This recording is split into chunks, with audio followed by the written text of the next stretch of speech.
goes. Broadcast is live. I'm going to go ahead and share this real quick. Ron is not here, but he's going to be here shortly. Trying to find the post on his page. Should be up by now. Okay, there we go. I want to go ahead and share. All right, so Ron is not here yet. So guys, Marco Ramonda here, washmart.com. Guys, let me tell you about these guys here, guys. All right, now that I got that out of the way, we're going to actually discuss something real. So we started a program called the Neighborhood Grime Watch. And we started doing this. Let me rewind. So I've been sober since March 2nd this year. I haven't drank since then. And I've been working on developing more healthy habits for my personal life, obviously to also enhance my professional life. And I decided to start going for walks. So on one walk, I just look to the left and I go, there's some graffiti on this bridge, and it's talking negatively about my police department, League City PD. And I was like, man, this is going to be really hard because it's on a roadway. There's no way to have access to it because it's on a bridge. You have to be real careful about where the water drips. So I need to have a water containment plan. So I ended up contacting one of my coworkers that I used to work with at Kima PD to shut down the right lane of traffic.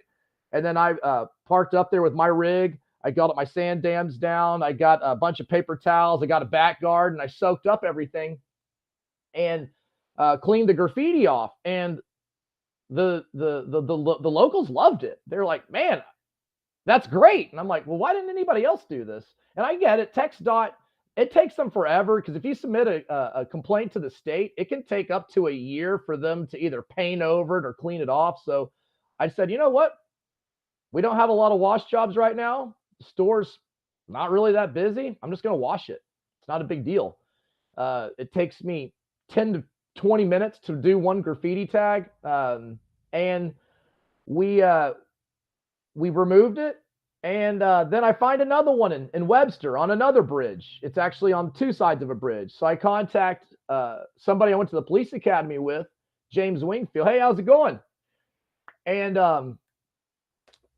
And I asked him if he could send me a deputy out and block traffic for me so I could get out of my truck and clean, because it's only going to take 10, 20 minutes. And it says DGAF. I wonder what that means. There's a guy in Webster that tags DGAF, which means you know what. And they've tagged it. I mean, it's all over Webster. And it's ugly. So we cleaned it off. And now I have people in the community sending me pictures saying, hey, this is something that's been tagged in our neighborhood. So I have a YouTube video of someone that decided to tag a little rocket, and we removed the rocket. Coincidentally, I had to come on when you said rocket. I just had to come on. And so we removed that. Well, then right down the block, the same tagger that tagged that green rocket that you have the YouTube video on, they just spray painted the word penis on somebody's fence, on a wooden fence. And so I knocked on the door. It's a retired veteran who does not have it in his budget to have that cleaned. And we got that cleaned off of his fence. And it looks actually pretty good. I could say that I didn't scar the wood. I used some of Everett Abrams techniques to clean it in a sodium hydroxide manner instead of, anyways, I'm not going to go into that, but it turned out really well. And the public really likes this stuff. So we've started a page where people can send us a picture of whatever's popping up. And we go out, and I just go out and I wash it. As long as I don't have anything going on and I'm not super booked, I'm going to go out and wash it. The last one that I did yesterday, we had about 8 tags on a park, and it's actually a park that both my kids go to. I mean, there was rockets, 420, all kinds of weird stuff, just all over the place. And so I removed those, and the public likes it. And it's getting really addictive giving. I'm actually really enjoying it, so it makes it really easy to do. Now, if you don't like doing stuff, yeah, F9 cookbook giveaway. Ron's doing that right now. Are you gonna make an abatement cookbook? I'm not gonna make an abatement cookbook anytime soon. I mean, Ron, I've maybe done 30 tags total. I'm not an expert. Maybe once I get to where I've done like 1,500 to 2,000 of them, I'm going to write something about it. But I consider myself a novice, but I am learning all the different surfaces and how to clean it. He's not an expert. He wrote a book. You're just not good. I don't write something about something unless it's something I'm heavily experienced in. That's just me. That's what I do. That's how I do it. But nowadays, man, you got to talk about your journey and how you screwed stuff up, and Oh, I'm going to go over plenty of that, but I don't want to just go over my screw-ups. I also want to have solutions to all my screw-ups. And some of my screw-ups I still haven't found. What I have found out, though, don't use hot water whenever you're removing graffiti from a painted wall. Yes. I learned that the hard way. Maze made me a lot of money. That was my biggest tagger. His name was Maze. And he had his M-A-Z-E. He signed his signature. You know how they sign their signatures? Yeah. The same way every time. It was about, every piece of graffiti is about that big. And it was right down on the right bottom side of his graffiti. No matter if it was a 200-foot wall he did, his signature would be on that sucker. It's crazy. Hey, Ron, can you pull back up that label that we had? I didn't go over it at all. I just was going back to the beginning on how the whole deal started. So what got me really interested in this is Amber met a contact with the city of Fort Worth, and they have a full-time graffiti abatement program. And I'm not going to go into all the specifics, but essentially they have a full-time staff. I believe they have 4 hot water trailers, and all they do is wash graffiti all day long. And you met the guys, Ron, over at our show in DFW. They've done as many as 78 tags in one day.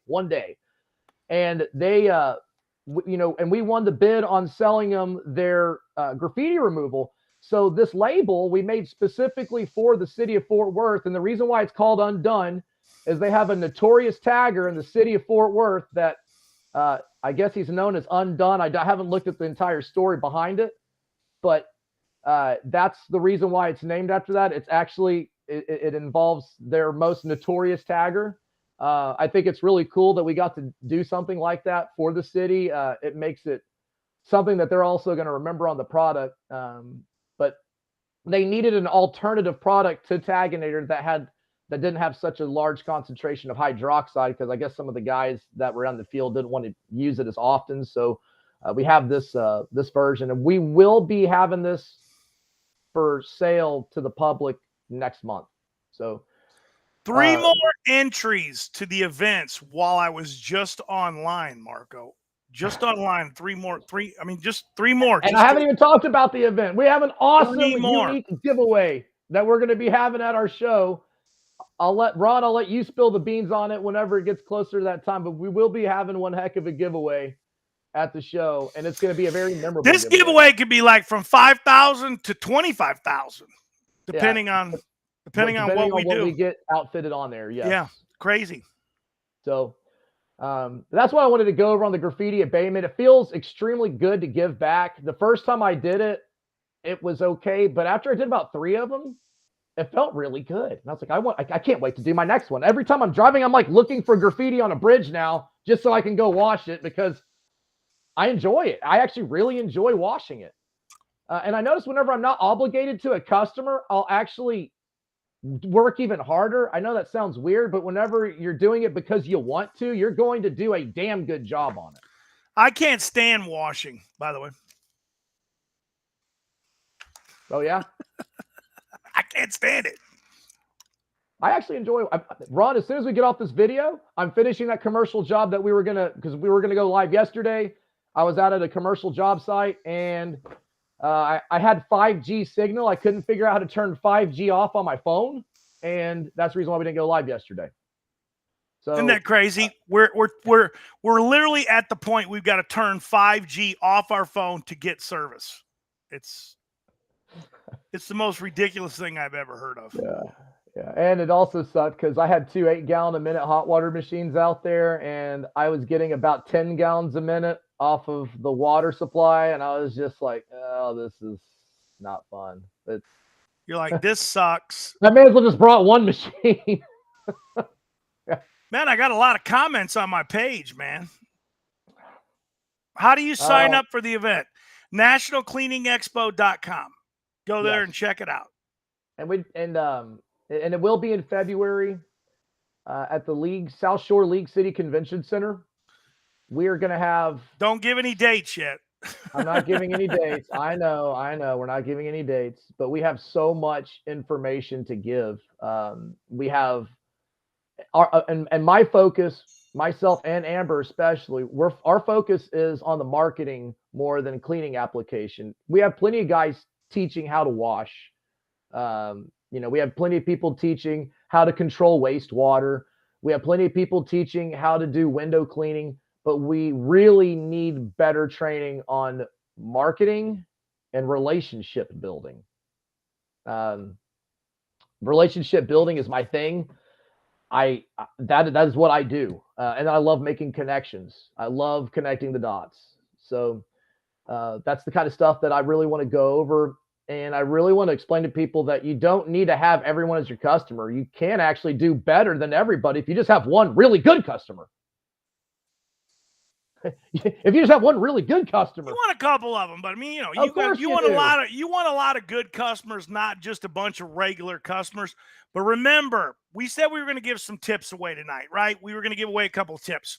So let's talk about the Chick-fil-A one. So let's talk about, like, we don't want to also piss people off that could one day be a rock star, right? They could be a good customer, right? So you gotta be careful of that. And I had a guy, and I told this story to Marco. I had a guy that I had told, hey, you don't fit in our portfolio because you only have a couple of properties. And he was a younger cat. And I met him a few years later at a industry organization meeting. And was it BOMA? And he was very anxious to come and meet me. He now has 100 properties, and he was like, you're not washing any of them. No, none of them. Well, and then one time I did burn a bridge, and I learned that too. I fired somebody, and then they became the controller of a very good customer, and then we got fired. Yeah. No shit. Yeah, don't burn your bridges, man. Yeah, that's actually that's a good one. Don't burn your bridges. That's always a good thing. But what were we going to give tips on? Oh, by the way, you got paid today on something that somebody owed you a bunch of money, right? Yes. On a tip I gave you. Yes. What else were we going to talk about? You had mentioned something. I want to talk about the Chick-fil-A ordeal. And it's not just Chick-fil-A. There's a bunch of companies that have what you call a training store. Okay, training stores. Okay, yeah. Yes. Everybody. Do you want to tell them about the training stores? Did you learn this all on your own, or did you remember it from something that I had mentioned? Okay, so I already had the store before I even knew about UAMCC and all that. I didn't realize I had a training store at all. And so what I did was, I think it was you and Christy White taught a class on it. I don't remember what it was about. But what happened was my training store ultimately let me go because they had no management. The manager got a new Chick-fil-A branch. And so I started washing for that new branch because that was still my operations guy. And at the new one, I think it was Christy that told me not yet. I'm pretty sure it was Christy, but go back, talk to the corporate people that are temporarily taking over. Just let them know who you are and what you've been doing. And as they brought in a new trainee, I then reacquired my account that I was already washing for. Basically, you got to reapply for your own customer. And so then I had a new operations guy that was getting trained at this training store for a year. And then guess what? In a year, he got his own store. Guess what? Now I have 2 stores. And then what do? I talk to, and now corporate's starting to know who I am, and they're already anticipating me. And then they have a third guy come in. And now I got 3 Chick-fil-A's off of 1 Chick-fil-A, basically. Let's talk about this for a minute, though. There's more to this than maybe what you remember or realize. There is, and I'm going to throw out the last little nugget. Okay. Because I was servicing this training store, every time a Chick-fil-A opened up that was nearby, even if I wasn't affiliated with that trainer, corporate I would at least be able to, I had a shot at bidding every single new Chick-fil-A within my 30-mile radius that's built. I bid on every single one of them for maintenance because of the relationship I built with them. And that's something that I benefited from. Well, let's identify what a training unit is. A training unit is where they bring all the new product into that market and they implement it. Okay.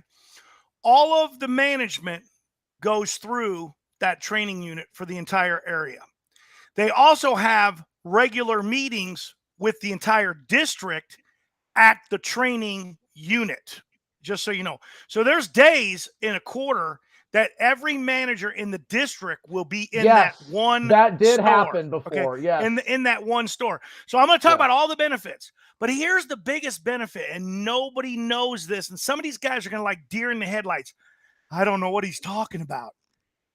It's a almost guarantee if you find the training unit. And here's how you find the training unit, guys. I'm going to show you how. Hello, McDonald's, Burger King, whoever you are. Can you tell me, Mr. General Manager, where the training unit is in your area? I mean, that's how you find the training unit. But here's the big thing about the training unit that maybe Marco, he'll go aha after I say this. At the training unit, they're training people to do things. And it's very difficult to get on the vendor list, but not at the training unit because they're practicing how to teach general managers to get on the training, to get on the vendor list. How to deal with new contractors. That's right. And so they're anxious to get you on there because they're like, hey, we've got a guinea pig. and it's a good thing because it's difficult sometimes to get on these vendor lists to even work for people. But at the training unit, they're looking to practice on you. Yes. And that's a great thing. And that's the single biggest thing. So if you guys, this is a huge commercial tip tonight that we just gave you.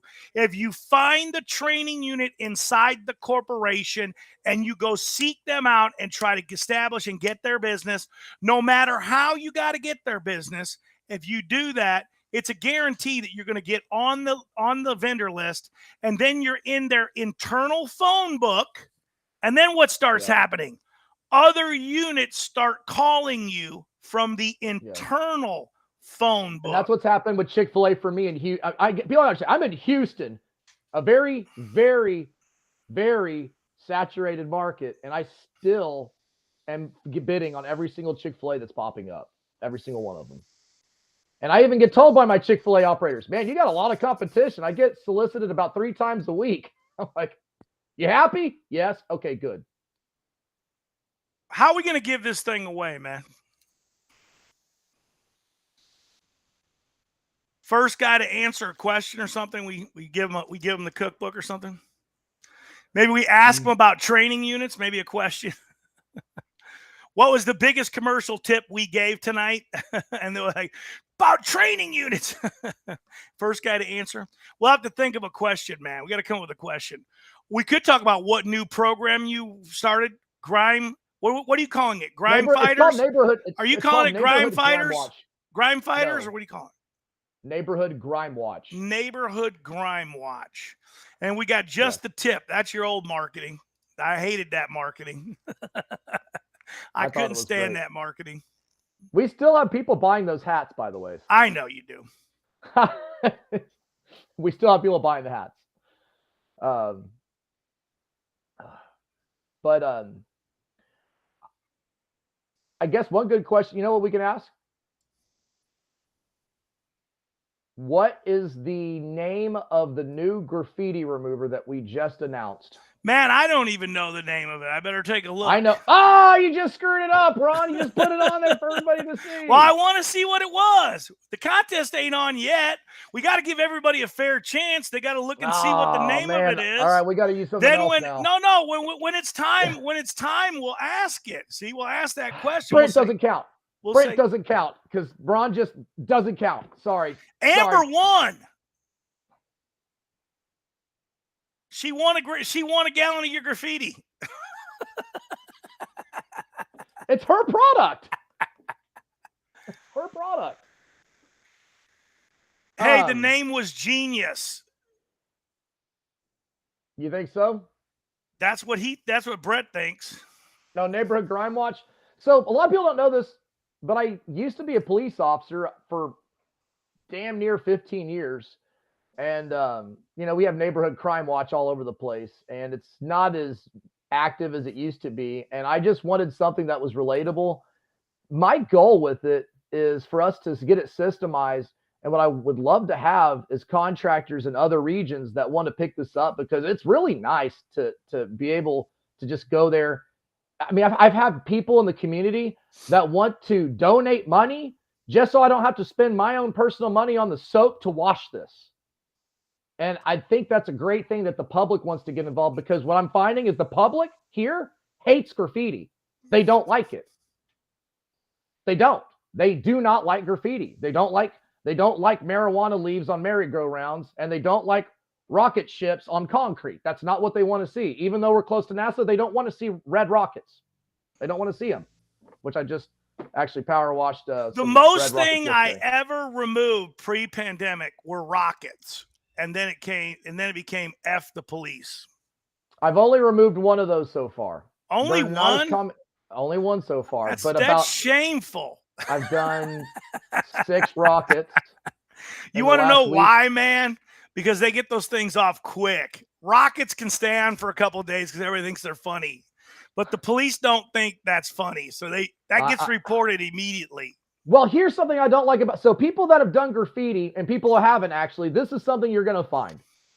What I don't like about rockets is you have a layer of paint here, and then you have another layer of paint here, and guess what happens? You do one application, and you still have that layer right there, still there, because it removes one layer. So whenever it's layered on top of a layer of paint, you got to do an entirely new application. So, towards that section, you're going to always have to apply on that section twice. And y'all know exactly what I'm talking about. But that section, you're going to be using your soap twice. Concrete, you need hot water on concrete.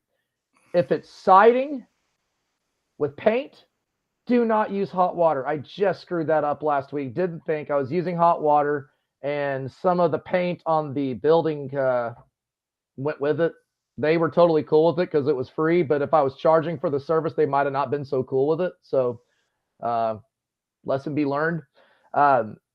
So this is another thing I found weird with Taganator on wood, like a fence.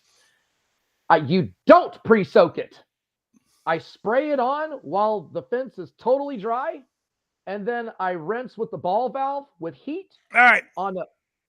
For 1 gallon of chems, guys, what was the commercial tip about? The first guy, the commercial tip we gave about, what did it have to do with? Let's see if somebody remembers. For a gallon of chemical, what was the commercial tip that we gave you guys? Let's see. Nobody answers it yet because I don't think anybody's on that was listening to us still. Someone's about to get a cookbook or a gallon of something. We got 17 guys on. All right, tell you what. First guy that chimes in and says, I want to win a cookbook, wins it. Ron Lepard. That's it. Ron wins the chemicals. First guy that chimes in wins the cookbook, saying, I want to win the cookbook. You say, I want to win the cookbook. You're the first guy. You win it. That's as easy as it is. I want to win the cookbook. Let's see it. There it is. Marco Suarez. Marco Suarez. Marco Suarez is the winner of the cookbook. I like that name. Marco is the winner of the cookbook. And not me.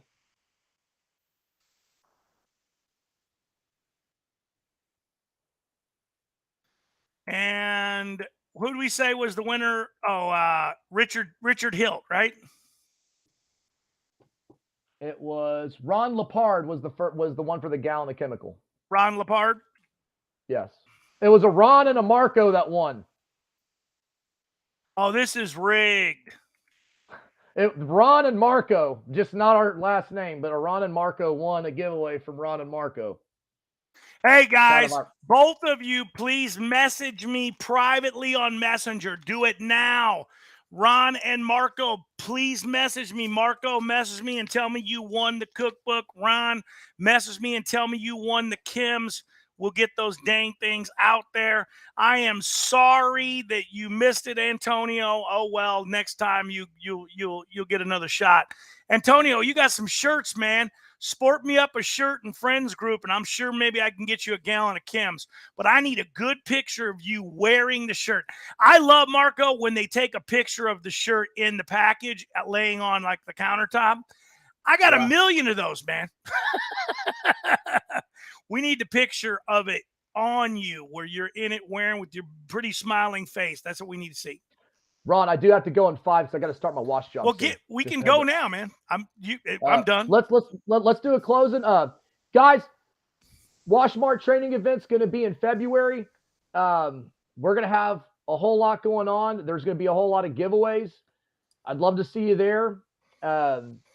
We are wrapping up the year with, man, it's been a weird year. So, Ron, I can tell you, since I've been doing Neighborhood Grime Watch, I'm getting at least one cleaning lead a day, just out of the blue.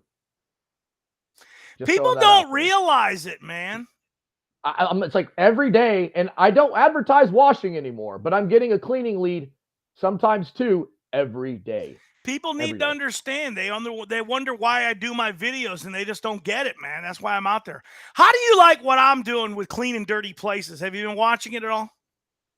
I've only seen 2 episodes of it. I haven't watched. Man, I found a dirty one the other day. It blew up. A dirty McDonald's.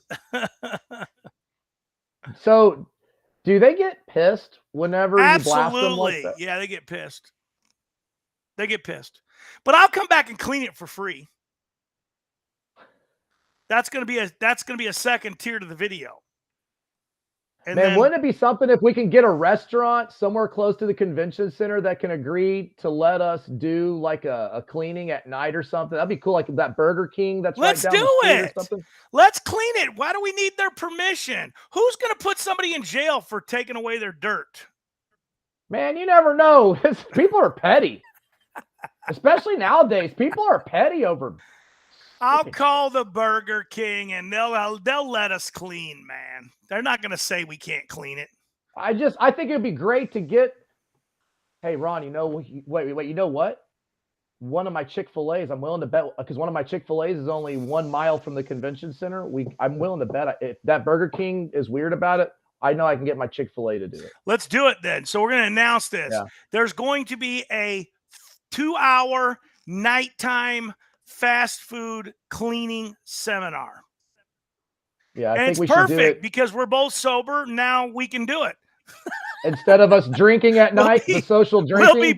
We'll be bored. We can have people tailgate. If you want to drink still, you can tailgate. You can't tailgate, man. I'm just kidding. But they can tailgate, right? No. Get on to cleaning that thing, Marco. Appreciate you coming out, man.